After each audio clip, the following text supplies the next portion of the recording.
Yo, what's going on? It's your main man, Rick the Dawn. Hey, welcome to the really.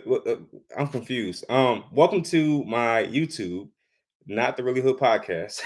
Anyway, this episode is brought to you by the Really Hood Podcast. It's also brought to you by my social media site, wordy.com. Check them out.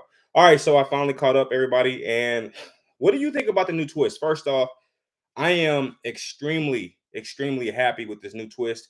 I can imagine that some might not like it, but if you don't know what the new twist is, three players were picked to go on a journey, and Survivor has done the whole journey concept for at least the last three seasons. I'm not sure exactly, but they go on a journey, and it turns out this is not your usual journey where you risk your vote for some kind of advantage. It turns out that the players are given hidden immunity idols just for going on the journey itself. And once they accept those hidden immunity idols, their tribes are swapped. And what do you think about it? In the comment section, sound off. Let me know, how did this reveal, this twist make you feel? I'll be the first one to just answer this question. I absolutely, positively loved it. I loved it. It was amazing. I had no idea this was coming, and it is great to see that this show still can throw a curveball at you. After you've watched 40 plus seasons of anything, you rarely come away with any surprises or shocked at anything. But in this case, I have to say I was pleasantly surprised.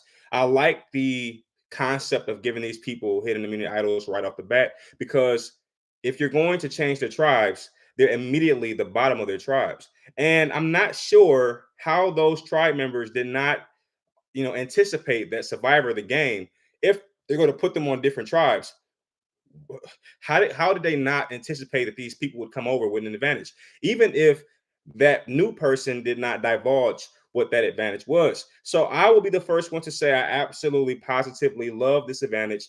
I'm sorry, this new concept, and I'm not sure they'll ever do it again, because I think by now the cat is out of the bag. And if players see this happen in the future, they will automatically know that this individual has an hidden immunity idol. However, I hope that they incorporate twist like this, because wow, this caught me off guard. It changed the dynamic of the game. Players who were at the bottom, i.e., Josh, had a new, leash on life and was still at the bottom. But nevertheless, I just thought that it changed the dynamic of the game, and it really put the power players, in a different space, a uncomfortable space. We saw Matt G, for example, was very upset that Jamie had left the tribe, and it was funny to see him upset, because we saw Matt G kind of twirl Jamie around and say, "Hey, here's a fake idol," but it turns out he really counted on her as a person. That was the very first time I've ever seen that, and I think this has set a new precedence in my mind.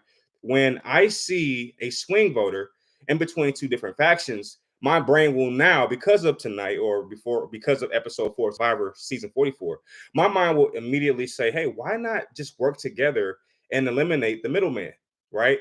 As a businessman, that is often a strategy I employ. So it was really awesome to see that in action, and it worked. It could have worked wonderfully, but we know what happens with Josh. Anyway, Carolyn plants a X on the bird cage. How about Carolyn this episode? Look, I'll be the first one to put it out there. I am extremely happy that Carolyn has, shattered my expectations. When I first saw Carolyn, my first reactions to, her rigidness, her craziness, her little idiosyncrasies. My first impression of Carolyn was like, this lady has no shot. She kind of reminded me of the winner of that one season. I forget the lady's name. She was very silly all the time. She might have been from Ghana. Don't quote me on that. I think it was about 2 seasons ago. I want to say Survivor 42, but don't quote me on this. She was extremely silly and just not serious about anything. And then she ended up winning the entire season. I get some of those vibes here from Carolyn. Like, this is somebody who I just can't see being a huge threat. But thank God above we have those 101, diary confessions where we get to see the real Carolyn, because I'm seeing what the other players are seeing when they look at Carolyn, but then I hear Carolyn's insight, and it shows me, it tells me that she's a much smarter, all right, I'm going to use that word. She's a much smarter and more clever player than anybody could have possibly imagined. And if you're playing against Carolyn, even if I'm playing against Carolyn without the diary room confessions, I'm thinking to myself, this lady has no idea. This is a joke.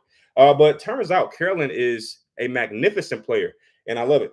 So she plants a X on the bird cage, which I thought was incredibly intelligent.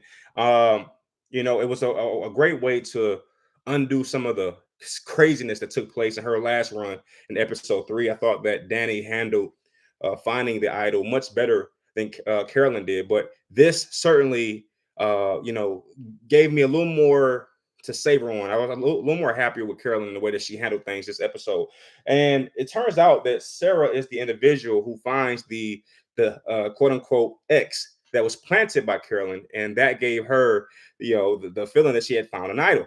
So wonderfully played by Carolyn. I like the fact that she placed the X on the cage and then placed a X near the camp. And when Sarah found it, she had no idea, no inkling that this was planted by a fellow player. And to me, the execution of Carolyn's move was done magnificently.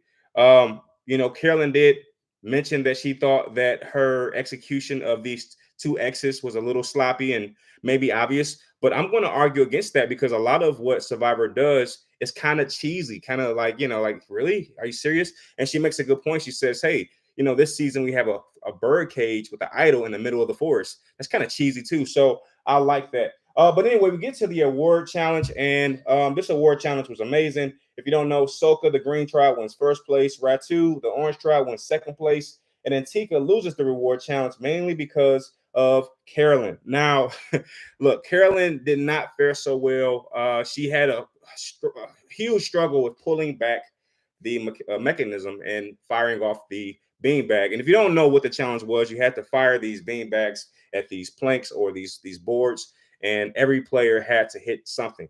And Carolyn really struggled in the beginning of the game, which really caused her tribe, Tika, the purple tribe, to lag behind. And that certainly did them in. And then anyway, Jamie, Josh, and Carson, as you know, they were selected to go on a journey. And to me, I thought the selection of Jamie, Josh, and Carson was a little interesting, mainly because of Carson going. I thought that Carson, at least to me, as I'm watching, I'm looking at Carson, I'm saying to myself, this guy's a super player. He's intelligent. He can tell me whatever he wants to tell me, but there's no way I'm not going to see him as a threat. But for some reason, Carson is chosen to go on this journey. Now I can understand Jamie because she comes across as very happy, very bubbly. So you don't see her as a strategic threat. And with Josh, he hasn't really shown that he has that strategic muscle just yet. So I can understand why he might have went. But why they decided to send Carson is a little puzzling for me. But anyway, that is where the new twist rears its head and each player gets an idol. Wow. Who saw that coming? I'm not sure if you did. I was extremely surprised by that. And when it happened, I said to myself, okay, let me actually pay attention now, because you kind of get through this, you get in this rhythm where you're watching things play out. You're like, okay, all right, world challenge journey, immunity challenge. Somebody goes, it's like, it's so linear. But this certainly threw a wrinkle. And I would argue that this is one of my favorite episodes so far this season. All right. So anyway, Jamie, Josh, and Carson, they do not return back to the tribes, which was awesome. And one of the funniest things, I'm not sure if it's funny to anybody else, but it's funny to me.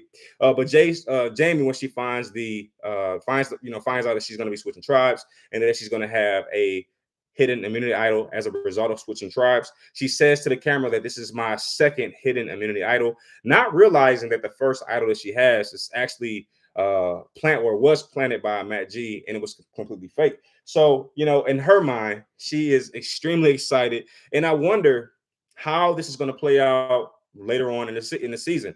As you know, or you may not know, the hidden immunity idol that they receive as a result of going on the journey is not good past the merge. So that will certainly, or could certainly, hurt Jamie down the line, because she'll lose one of her idols. Her real idol will be lost as a result of merge, and then she'll think she has this idol, and she'll probably play it at some point, and get embarrassed. All right. I don't see it happening in any other way. But one thing that she has on her side is that she's extremely nice. She's extremely positive, and she's always smiling. I've never seen I can't recollect any time I've seen someone's teeth so much.